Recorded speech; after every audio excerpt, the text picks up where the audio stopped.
In the work of establishing the Negroes as peasant proprietors, the Bureau was from the first handicapped and at last absolutely checked. Something was done, and larger things were planned. Abandoned lands were leased so long as they remained in the hands of the Bureau, and a total revenue of nearly $500,000 derived from black tenants. Some other lands to which the nation had gained title were sold on easy terms, and public lands were opened for settlement to the very few freedmen who had tools and capital. But the vision of 40 acres and a mule, the righteous and reasonable ambition to become a landholder, which the nation had all but categorically promised the freedmen, was destined in most cases to bitter disappointment. And those men of marvelous hindsight who are today seeking to preach the Negro back to the present peonage of the soil know well, or ought to know, that the opportunity of binding the Negro peasant willingly to the soil was lost on that day when the commissioner of the Freedmen's Bureau had to go to South Carolina and tell the weeping freedmen, after their years of toil, that their land was not theirs, that there was a mistake somewhere. If by 1874 the Georgia Negro alone owned 350,000 acres of land, it was by grace of his thrift rather than by bounty of the government. The greatest success of the Freedmen's Bureau lay in the planting of the free school among Negroes and the idea of free elementary education among all classes in the South. It not only called the schoolmistresses through the benevolent agencies and built them schoolhouses, but it helped discover and support such apostles of human culture as Edmund Ware, Samuel Armstrong, and Erastus Cravath. The opposition to Negro education in the South was at first bitter, and showed itself in ashes, insult, and blood, for the South believed an educated Negro to be a dangerous Negro. And the South was not wholly wrong, for education among all kinds of men always has had, and always will have, an element of danger and revolution, of dissatisfaction and discontent. Nevertheless, men strive to know. Perhaps some inkling of this paradox, even in the unquiet days of the Bureau, helped the bayonets allay an opposition to human training which still today lies smoldering in the South, but not flaming. Fisk, Atlanta, Howard, and Hampton were founded in these days, and $6 million were expended for educational work, $750,000 of which the freedmen themselves gave of their poverty. Such contributions, together with the buying of land and various other enterprises, showed that the ex-slave was handling some free capital already. The chief initial source of this was labor in the army, and his pay and bounty as a soldier. Payments to Negro soldiers were at first complicated by the ignorance of the recipients, and the fact that the quotas of colored regiments from northern states were largely filled by recruits from the South, unknown to their fellow soldiers. Consequently, payments were accompanied by such frauds that Congress, by joint resolution in 1867, put the whole matter in the hands of the Freedmen's Bureau. In 2 years $6 million was thus distributed to 5,000 claimants, and in the end the sum exceeded $8 million. Even in this system fraud was frequent, but still the work put needed capital in the hands of practical paupers, and some, at least, was well spent. The most perplexing and least successful part of the Bureau's work lay in the exercise of its judicial functions. The regular Bureau court consisted of one representative of the employer, one of the Negro, and one of the Bureau. If the Bureau could have maintained a perfectly judicial attitude, this arrangement would have been ideal, and must in time have gained confidence. But the nature of its other activities and the character of its personnel prejudiced the Bureau in favor of the black litigants, and led without doubt to much injustice and annoyance. On the other hand, to leave the Negro in the hands of Southern courts was impossible. In a distracted land where slavery had hardly fallen, to keep the strong from wanton abuse of the weak, and the weak from gloating insolently over the half-shorn strength of the strong, was a thankless, hopeless task. The former masters of the land were peremptorily ordered about, seized, and imprisoned, and punished over and again, with scant courtesy from army officers. The former slaves were intimidated, beaten, raped, and butchered by angry and revengeful men. Bureau courts tended to become centers simply for punishing whites, while the regular civil courts tended to become solely institutions for perpetuating the slavery of blacks. Almost every law and method ingenuity could devise was employed by the legislatures to reduce the Negroes to serfdom, to make them the slaves of the state, if not of individual owners, while the Bureau officials too often were found striving to put the bottom rail on top, and gave the freedmen a power and independence which they could not yet use. It is all well enough for us of another generation to wax wise with advice to those who bore the burden in the heat of the day. It is full easy now to see that the man who lost home, fortune, and family at a stroke, and saw his land ruled by mules and niggers, was really benefited by the passing of slavery. It is not difficult now to say to the young freedman, cheated and cuffed about, who has seen his father's head beaten to a jelly and his own mother namelessly assaulted, that the meek shall inherit the earth. Above all, nothing is more convenient than to heap on the Freedmen's Bureau all the evils of that evil day, and damn it utterly for every mistake and blunder that was made. All this is easy, but it is neither sensible nor just. Someone had blundered, but that was long before Oliver Howard was born. There was criminal aggression and heedless neglect, but without some system of control there would have been far more than there was. Had that control been from within, the Negro would have been re-enslaved, to all intents and purposes.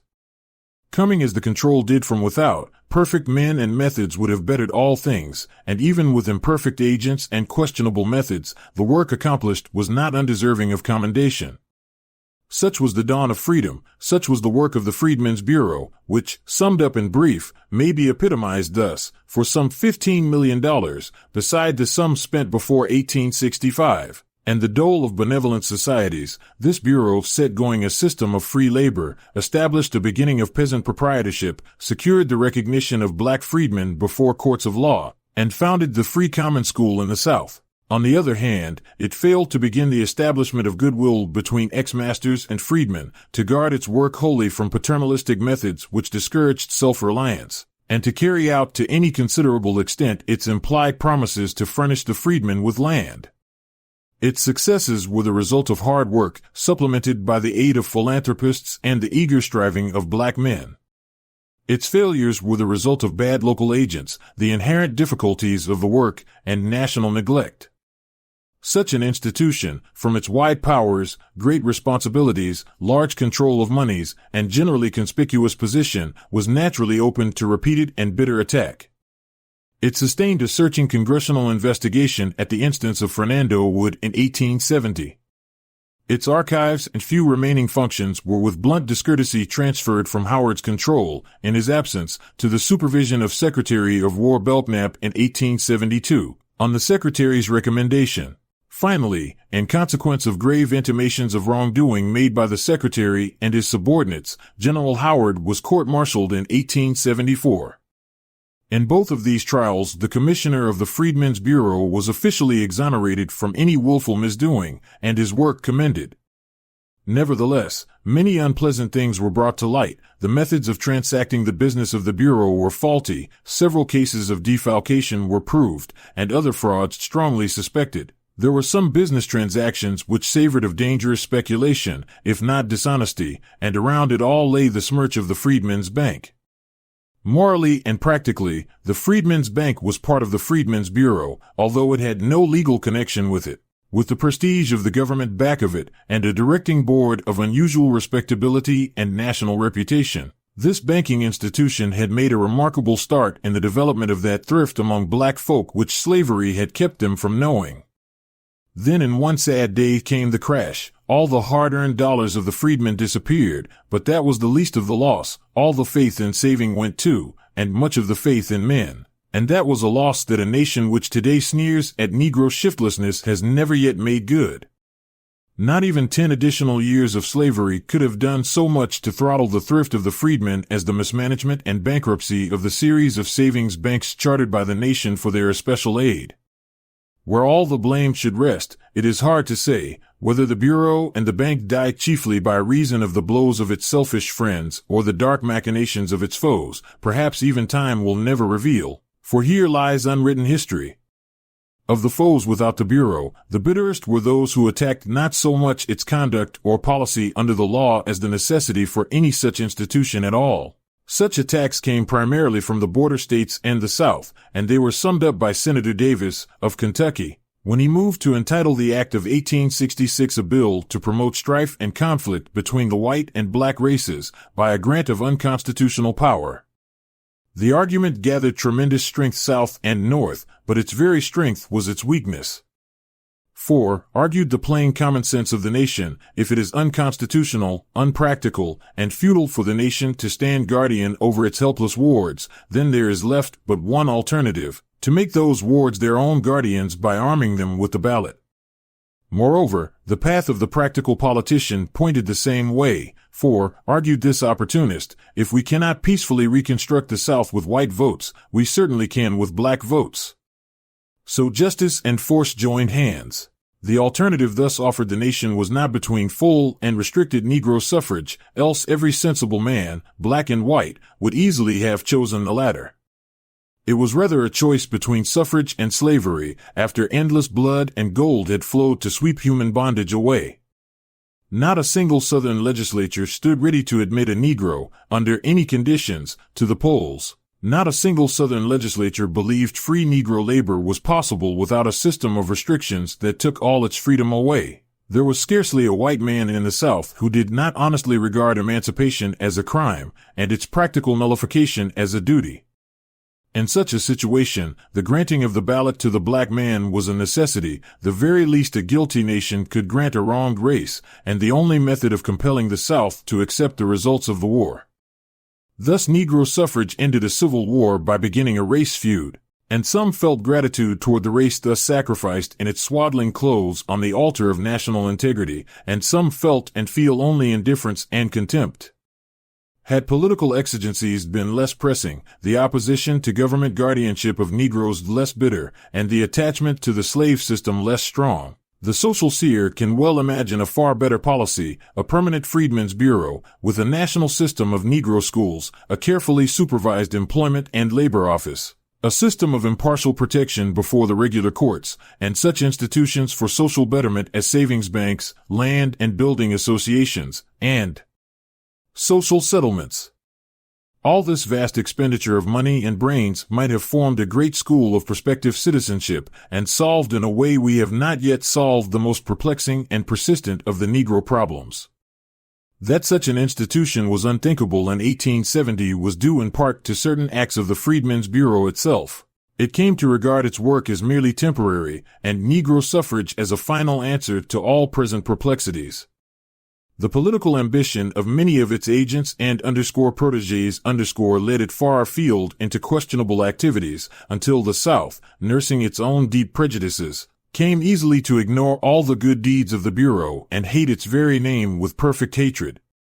So the Freedmen's Bureau died, and its child was the 15th Amendment. The passing of a great human institution before its work is done, like the untimely passing of a single soul, but leaves a legacy of striving for other men. The legacy of the Freedmen's Bureau is the heavy heritage of this generation. Today, when new and vaster problems are destined to strain every fiber of the national mind and soul, would it not be well to count this legacy honestly and carefully? For this much all men know: despite compromise, war, and struggle, the Negro is not free.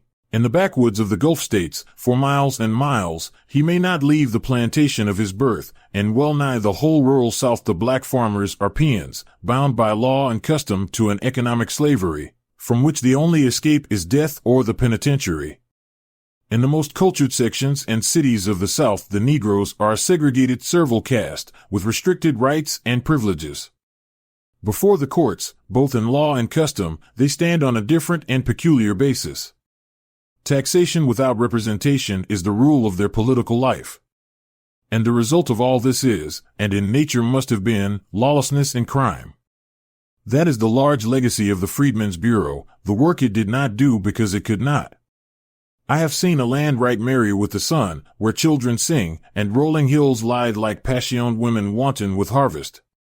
And there in the king's highways sat and sits a figure veiled and bowed, by which the traveler's footsteps hasten as they go.